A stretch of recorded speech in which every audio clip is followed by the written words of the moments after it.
Hey everyone, I'm Dan from JazzComposersPresent.com, an online space where composers, musicians, and listeners come together to celebrate the music we love. I'm joined today by Erica Seguine, composer, conductor, pianist, and educator, and co-leader of the Erica Seguine Shon Baker Jazz Orchestra. Erica is here to show us her approach to harmonization through voice leading. Hello, composers out there. So today I'm going to introduce a short exercise that you can try to potentially open up harmonic and even melodic ideas in your compositions. So one way to find new interesting harmonies, particularly ones that, let's say, are less typical or functional, is to use half and whole step voice leading. This is not really a new concept, as traditionally harmonies were created from lines, as demonstrated in the works of, for example, Johann Sebastian Bach, but is often simplified in jazz music to chord symbols. So rather than thinking in terms of chords, think in terms of voices, like a choir, like soprano, alto, tenor, or soprano, mezzo-soprano, alto, tenor, baritone, bass, etc.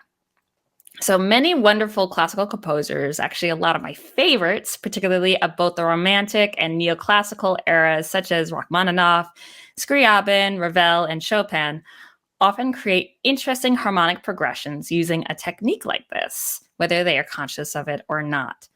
A lot of great jazz composers also will use this technique to various extents, consciously or not. So let's take a listen to the opening bars of When the Piano Comes In of the second movement of one of Sergei Rachmaninoff's most famous works, his second piano concerto.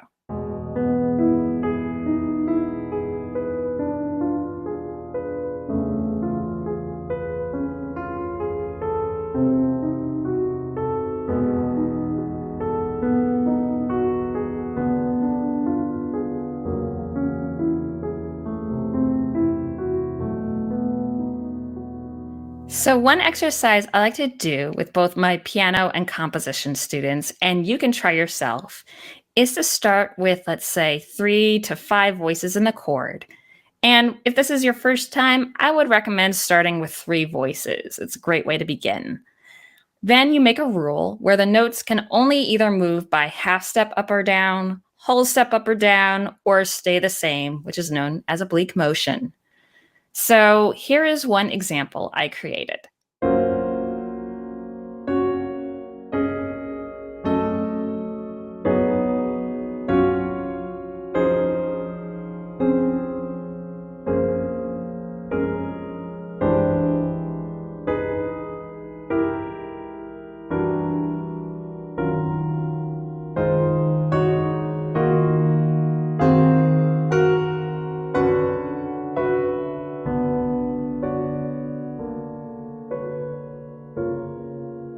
You can then try using this as an accompaniment, perhaps arpeggiating the chords, changing the rhythmic lengths of each harmonic change, or embellishing the changes with extra notes like neighbor tones, for example. So here's one way that I heard that same exercise embellished.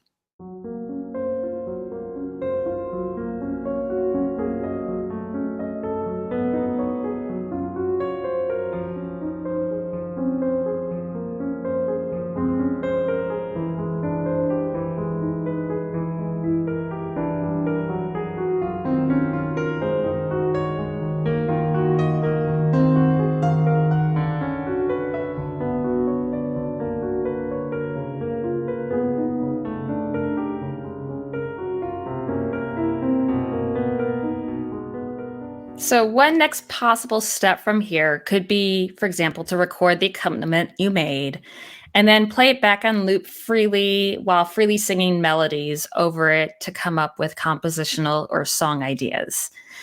As I want to spare all of you my singing, I won't be demonstrating that on this mini lesson. But I somewhat consciously use the same technique in a short section of my own arrangement and reharmonization of Nurit Hirsh's Ose Shalom, which is on a recently released album by the Erica Seguine Shon Baker Orchestra, The New Day Bends Light.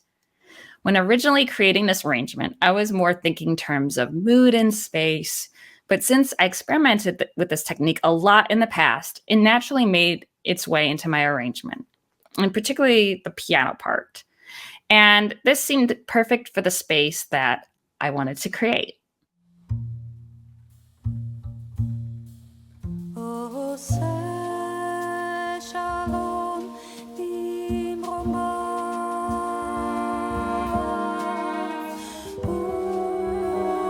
Ose Shalom Aleinu ve'al kol Yisrael ve'imru